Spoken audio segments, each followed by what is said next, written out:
एक दुबला पतला 12 साल का लड़का जिसका नाम रोहन था, अपनी 7 महीने की बहन सिमरन को गोद में लिए चुप करा रहा था। छोटी सी सिमरन भूख से रोए जा रही थी और उसका मासूम रोना उस तंग कमरे की दीवारों से टकराकर गूंज रहा था। तभी दरवाजा खुला। पिता संजय शर्मा कमरे में दाखिल हुए। वह शहर के एक जाने माने व्यापारी थे, लेकिन घर में उनका अंदाज बिल्कुल साधारण था।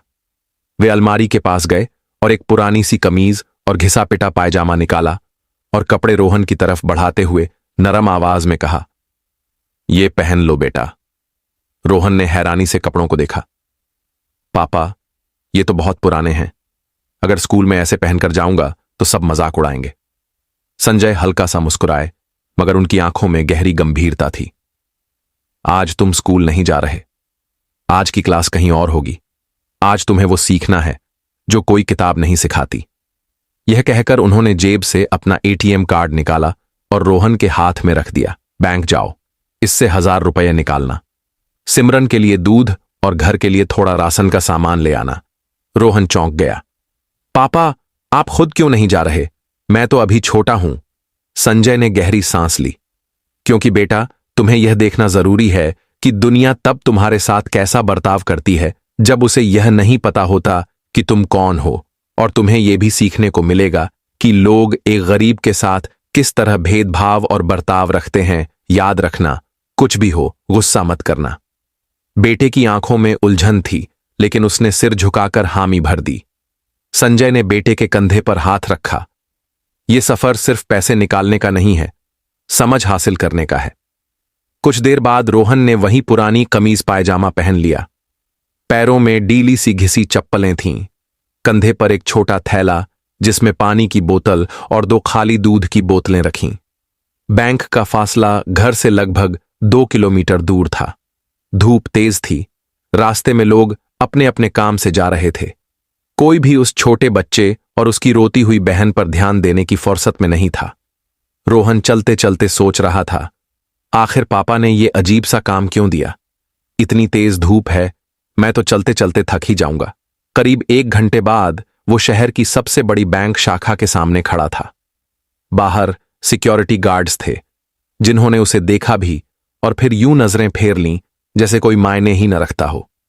रोहन ने बैंक में घुसने की कोशिश की तो गार्ड ने उसे रोका और बोला, "ए लड्ढहचका, अंदर कहां जा रहा है? ये बैंक है, यहां सिर्फ अमीरों का खाता होता है, और तू तो एक बिखरी बच्चा लग रहा है।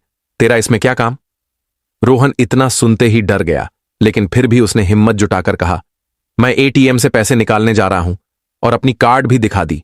गार्ड ने उसके हाथ में कार्ड देखकर उसे अंदर जाने दिया। अंदर कदम रखते ही ऐसी की ठंडी हवा ने उसके पसीने से भीगे चेहरे को छुआ। उसके जिस्म में झुरझुरी दौड़ गई। सामने का नजारा बिल्कुल अलग था। लोग आराम से कुर्सियों पर बैठे थे, कतारों में खड़े थे, बातचीत कर रहे थे। उनके चमचमाते जूते, महंगे बैग, महकते परफ्यूम हवा में घुलकर एक अलग ही दुनिया बना रहे थे। रोहन हिम्मत जुटाकर काउंटर की तरफ बढ़ा। रोहन ने जेब से कार्ड निकाला, काउंटर पर रखा और धीमे स्वर में बोला, "दीदी, 1000 रुपये निकालने हैं।" काउंटर पर बैठी युवा महिला ने उसे ऊपर से नीचे तक देखा। उसके होंठों पर हल्की सी तंज भरी मुस्कान आई। "ये बैंक है भाई, मुफ्त राशन की दुकान नहीं। ये कार्ड तुम्हारे पास कहां से आया?" रोहन ने डरते डरते कहा। "ये मेरे पापा का कार्ड है दीदी।" काउंटर पर बैठी कैशियर ने ताना मारते हुए कार्ड उठाया, उलट पलट कर देखा और हंस पड़ी। "अरे, ये तो खिलौनों वाला एटीएम कार्ड लगता है। इसमें पैसे कहां से आएंगे?" लाइन में खड़े किसी ने मजाक उड़ाते हुए कहा, "अरे, बच्चे को 2 रुपए दे दो, टॉफी खरीद लेगा।" कुछ लोग ठहाके लगाने लगे। उधर सिमरन का रोना और भी तेज हो गया। मासूम बच्ची भूख से बिलख रही थी, लेकिन रोहन चुप रहा। उसने धीरे से कार्ड वापस लेने की कोशिश की, लेकिन कैशियर ने हाथ पीछे खींच लिया। "यहां नाटक नहीं चलेगा," उसने सख्ती से कहा। तभी केबिन का दरवाजा खुला। बाहर आए ब्रांच मैनेजर मनोज कुमार, 40-45 की उम्र, और आवाज में ऐसा रौब जैसे अदालत की सुनवाई शुरू हो रही हो। "क्या तमाशा लगा रखा है यहां?" तभी कैशियर ने तुरंत शिकायत की, "सर, यह बच्चा 1000 रुपये निकालना चाहता है। कपड़े मैले हैं, गोद में छोटी बच्ची है। शक्ल भीख मांगने वालों जैसी है। कहता है कार्ड उसके बाप का है। मैनेजर ने रोहन को घूरा और गरजते हुए बोला, जानते हो ये जुर्म है, ये कार्ड तुम्हारा नहीं है, झूठ मत बोलो। रोहन घबरा गया मगर हिम्मत करके बोला, नहीं सर, ये मेरा ही है, पापा ने दिया है। मैनेजर गुस्से से गरजा, सिक्योरिटी, इसे बाहर निकालो। गार्ड आगे बढ़ा। उसकी आंखों में थोड़ी हमदर्दी थी मगर ड्यूटी भारी पड़ रही थी। उसने धीरे से कहा, बेटा चलो यहां से, यह जगह तुम्हारे लिए नहीं है। मैं सच बोल रहा हूं, बस पैसे निकालना चाहता हूं, रोहन ने गिड़गिड़ाकर कहा। लेकिन गार्ड ने उसका बाजू पकड़ लिया और धीरे धीरे बाहर ले आया। पूरे बैंक में हर नजर उसी पर टिक गई थी। कुछ लोगों की आंखों में हल्की सी दया थी, लेकिन ज्यादातर ने इसे महज एक तमाशे की तरह देखा। पास ही बैठी एक बुजुर्ग औरत ने ताना मारते हुए कहा, गरीब लोग भी ना इज्जत रखना नहीं जानते। ये शब्द रोहन के दिल को तीर की तरह चीर गए। बैंक से बाहर निकलते ही वह दरवाजे के पास जमीन पर बैठ गया। हल्की बूंदाबांदी हो रही थी। सिमरन उसकी छाती से लगी लगातार रो रही थी। रोहन ने एटीएम कार्ड को मुट्ठी में ऐसे जकड़ रखा था जैसे वही उसकी आखिरी उम्मीद हो। पापा की बात उसके कानों में गूंज रही थी, जो भी हो गुस्सा मत करना। पर अंदर एक ऐसा तूफान था जिसे वो चाहकर भी बाहर नहीं निकाल पा रहा था। अंदर मैनेजर और कैशियर वापस अपने काम में लग चुके थे, जैसे कुछ हुआ ही ना हो। गार्ड भी अपनी कुर्सी पर बैठ गया, मगर रोहन को लग रहा था कि दुनिया ने मिलकर उससे उसकी इज्जत छीन ली है। लोग आते जाते रहे। कुछ ने उस पर निगाह डाली, कुछ ने ऐसे देखा जैसे वह अदृश्य हो। दो चार ने तो उसे भिखारी समझकर सिक्के निकालने चाहे, लेकिन रोहन ने मना कर दिया। यह भीख मांगने का दिन नहीं था, यह पापा की दी हुई एक अजीब सी परीक्षा का दिन था। तभी सड़क किनारे एक चमचमाती काली गाड़ी आकर रुकी। उसके शीशे से झलकती चमक पूरे नजारे को बदल गई। गाड़ी से एक शख्स उतारा, काले सूट में, चमकते जूतों के साथ, हाथ में महंगी घड़ी। उसकी चाल ही इज्जत का एहसास कराती थी। वो सीधे बैंक की तरफ बढ़ रहा था, मगर जैसे ही उसकी नजर रोहन पर पड़ी, उसके कदम थम गए। वो शख्स अचानक झुककर रोहन के सामने घुटनों के बल बैठ गया। उसकी आवाज में अजीब सी नरमी थी। बेटा, सब ठीक है ना? रोहन ने सिसकते हुए सिमरन को और कसकर पकड़ लिया। उसकी आंखों में डर था, लेकिन होठों से बस इतना निकला, पापा, मैंने कुछ नहीं किया, बस पैसे निकालना चाहता था। संजय ने एक हाथ से बेटे के बिखरे बालों को सहलाया और दूसरे हाथ से उसे उठाया। फिर बिना कुछ कहे सीधे बैंक के दरवाजे की ओर बढ़े। रोहन और सिमरन उनके साथ थे। जैसे ही वह अंदर दाखिल हुए, पूरा माहौल एक झटके में बदल गया। कर्मचारी अपनी अपनी कुर्सियों पर सजग होकर बैठ गए। कुछ ग्राहक उन्हें पहचान चुके थे, बाकी अंदाजा लगाने लगे कि ये कोई साधारण आदमी नहीं है। संजय सीधे काउंटर तक पहुंचे। उनकी आवाज गहरी थी, लेकिन पूरी तरह से शांत और ठंडी। मेरे बेटे को किसने इस हालत में बाहर निकाला? पूरा बैंक एकदम खामोश।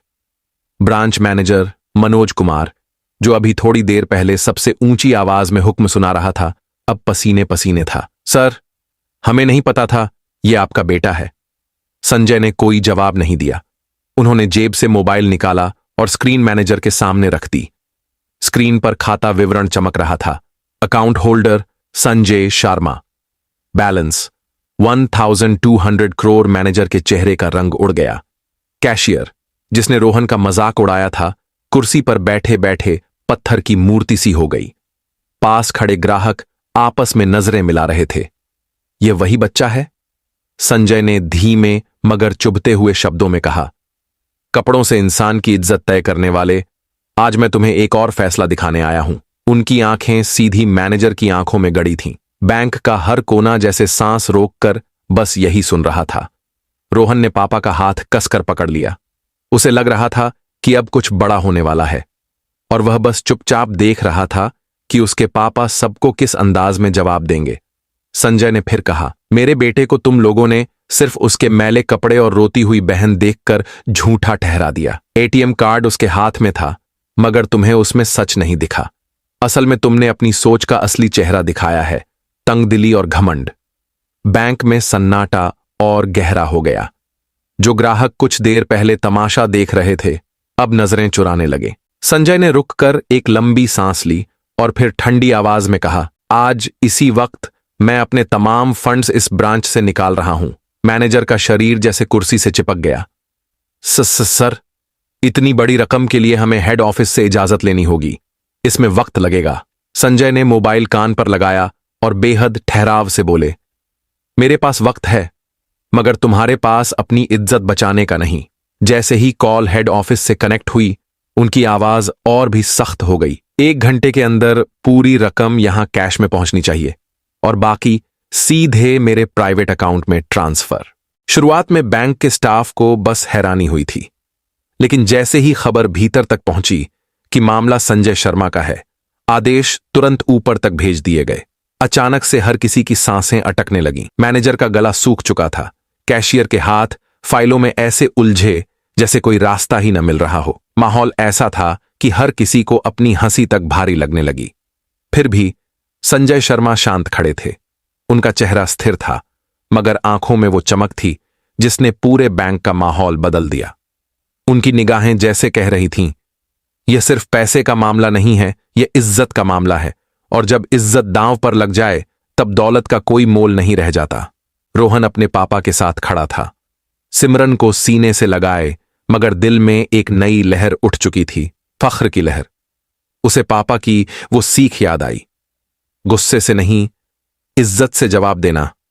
बैंक हॉल में खामोशी का दबाव ऐसा था कि जैसे दीवारें भी कान बन गई हों। उसी दौरान लाइन में खड़ा एक नौजवान अपने मोबाइल से पूरा मंजर रिकॉर्ड कर चुका था।